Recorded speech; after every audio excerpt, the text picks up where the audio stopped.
மாணவர்களே, தமிழ்நாடு டிஎன்இ கவுன்சிலிங்கில் அப்ளை பண்ண மாணவர்களுக்கு எங்களுடைய வாழ்த்துக்கள். டிஎன்இ கவுன்சிலிங்கில் அப்ளிகேஷன் போட்டு அதுக்குண்டான ரேண்டம் நம்பரும் வந்துருச்சு. ரேண்டம் நம்பர்னால் பொதுவாக பார்த்திங்கன்னா என்னென்னா, நம்மளுடைய அப்ளிகேஷன் ஏற்றுக்கொள்ளப்பட்டதுன்ற ஒரு முக்கிய அறிவிப்புக்கு தான் இந்த ரேண்டம் நம்பர் கொடுக்குறாங்க. மற்றபடி இந்த ரேண்டம் நம்பர்னால நமக்கு எந்த ஒரு பயனும் இல்லை. அடுத்தபடியாக ரேங்க் லிஸ்ட் வரும். இதுதான் உங்களுடைய மதிப்பெண்ணுக்கு தகுந்த மாதிரி ரேங்க் லிஸ்ட்டாக இருக்கும். அதாவது பார்த்திங்கன்னா, ஃபஸ்ட்டு ரவுண்டில் வர ரேங்க் லிஸ்ட் பார்த்திங்கன்னா ஒரு 25,000 30,000 உங்களுக்குள்ள ரேங்க் உள்ளவங்களுக்கு ஃபஸ்ட் ரவுண்டில் வர மாதிரி இருக்கும். அடுத்தபடியாக செகண்ட் ரவுண்டுக்கு பார்த்திங்கன்னா ஒரு 40,000 இருக்க ஸ்டூடெண்ட்க்கு செகண்ட் ரவுண்டுக்குள்ளே வரும்.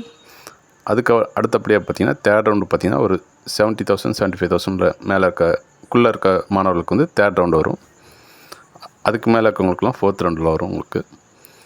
இப்போ நம்ம முக்கியமாக கவனிக்க வேண்டியது என்னென்னா, இந்த ஃபஸ்ட் ரவுண்டில் வர மாணவர்கள் நல்ல காலேஜை தக்க வைக்கிறதுக்கு என்ன பண்ணணும், எப்படி நம்ம நல்ல காலேஜ் செலெக்ஷன் பண்ணணும், அப்படி தவறவிட்டால் அடுத்த ரவுண்டுக்கு போனோம்னா நம்மளுடைய நல்ல காலேஜ் தவறற்ற ஒரு வாய்ப்பு இருக்கும். இதை பற்றின முழு விவரம் தான் இந்த வீடியோவில் நம்ம தெரிஞ்சுக்கிருக்கோம். அதுக்கு முன்னால் நம்ம சேனல் இது வரைக்கும் சப்ஸ்கிரைப் பண்ணலாம். ஒரு சப்ஸ்கிரைப் பண்ணிவிட்டு தொடர்ந்து வீடியோவை பாருங்கள். நம்ம சாய்ஸ் ஃபில்லிங் பண்ணுறப்ப ரொம்ப கவனமாக இருக்கணும். ஃபஸ்ட்டு பார்த்திங்கன்னா, உங்களுக்கு பிடிச்ச காலேஜ் பிடிச்ச கோர்ஸ் நீங்கள் உங்களுடைய கட் ஆஃப் கிடைக்கலனாலும் ஒரு 5 சாய்ஸ் வச்சிடணும். அதுக்கப்புறம் பார்த்திங்கன்னா, உங்களுடைய கட் ஆஃப் தகுந்த ஒரு சாய்ஸ் ஒரு 5 வச்சிடணும். அதுக்கப்புறம் பார்த்திங்கன்னா, உங்கள் கட் ஆஃப் கீழே இருக்குது ஒரு 2 சாய்ஸ் மட்டும் வச்சிடணும். இப்படி ஒரு 15 சாய்ஸ்க்குள்ளே நீங்கள் வச்சிங்கன்னா உங்களுக்கு ஃபஸ்ட் பார்த்திங்கன்னா உங்கள் கட் ஆஃப் கிடைக்கிற சாய்ஸ் கிடைக்கிறதுக்கு வாய்ப்பு இருக்கும்.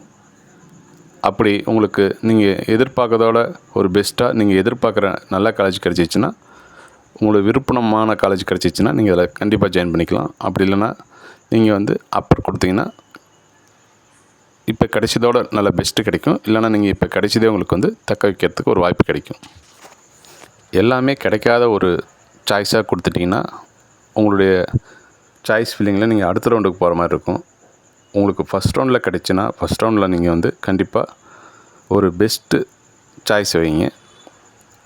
1-2 சாய்ஸ் உங்கள் கட் ஆஃப் கிடைக்கிற மாதிரி வச்சுக்கிங்க. மீதி சாய்ஸ் உங்களுக்கு பிடிச்சதை வச்சுக்கிங்க. ஒரு சில காலேஜ் ஒரு பெஸ்ட்டு காலேஜ்னால் அந்த காலேஜில் பார்த்திங்கன்னா உங்களுக்கு கிடைக்க கோர்ஸ் கூட நீங்கள் எடுத்துக்கலாம். உங்களுடைய கட் ஆஃப் அதாவது பார்த்திங்கன்னா கம்ப்யூட்டர் சயின்ஸ் கோர்ஸ் இல்லைனாலும் இந்த ரோபோட்டிக் இந்த மாதிரி அதோடைய ஓரியன்டல்ஸ் கோர்ஸ்லாம் நீங்கள் சாய்ஸ் பண்ணிக்கலாம். ஏன்னா உங்களுக்கு ஒரு 190 கட் ஆஃப் இருக்குங்கன்னா பிஎஸ்சியில் பார்த்திங்கன்னா கம்ப்யூட்டர் சயின்ஸ் கிடைக்காது. அந்த மாதிரி குமரகுரு காலேஜும் கம்ப்யூட்டர் சயின்ஸ் கிடைக்காது. அப்போ நீங்கள் என்ன பண்ணால் கம்ப்யூட்டர் சயின்ஸ் பிஸ்னஸ் சிஸ்டம் இல்லைனா ரோபோட்டிக் சயின்ஸ் இந்த மாதிரி அதோடைய கிளை சப்ஜெக்டை நீங்கள் சாய்ஸ் பண்ணிட்டீங்கன்னா உங்களுக்கு ஒரு வாய்ப்பு கிடைக்கிறதுக்கு இருக்கும். அதுக்கோசம் நீங்கள் இந்த பெஸ்ட்டு காலேஜில் உங்களுடைய கட் ஆஃப் 190க்குள்ளே கிடைக்குன்றத எய்மில் வச்சுக்கிட்டு நீங்கள் அதே முழு கவனம் செலுத்தாதீங்க. 1-2 அதுக்கு அடுத்தபடியான காலேஜும் நீங்கள் ட்ரை பண்ணி பார்க்கணும்.